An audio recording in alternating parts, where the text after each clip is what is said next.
This is the VOA Special English Education Report.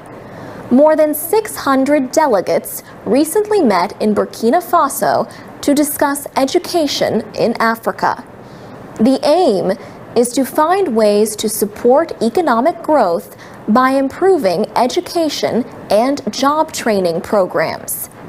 The delegates included education ministers and representatives of civil society, business, labor, and youth groups.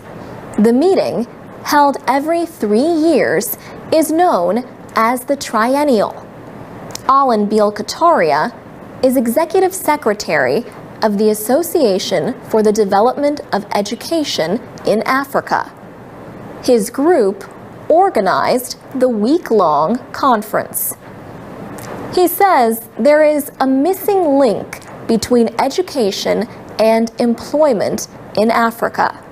For example, schools need to improve technical training for students who do not continue to secondary education.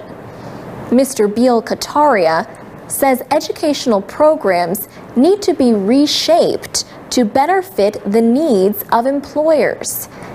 He says this is already happening in some countries, including Tunisia, where the association is based.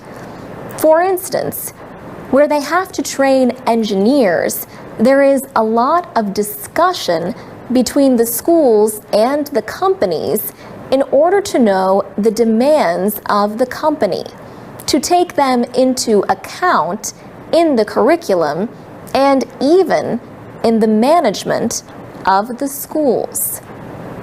In Mali, an association of artisans is working to improve the skills of mechanics, woodworkers, and tradesmen. That association has also helped workers and companies to win government contracts. Several West African countries are working together to develop a network of trade and vocational schools.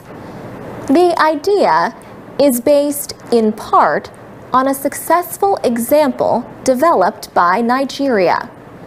Mr. Beal Kataria says educators are working to connect government-run school systems with other groups that are helping educate students. These include non-governmental organizations, community literacy centers, and faith-based groups. Among these groups are Islamic schools, or madrasas, that are expanding what they teach. Another subject for the conference was peace education. The idea grew out of the violence in Kenya related to elections in 2007.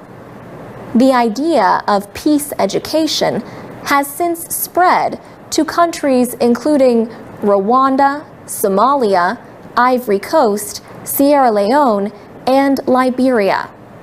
New technology offers a way for Africans living elsewhere in the world, the African diaspora, to aid development in their home country.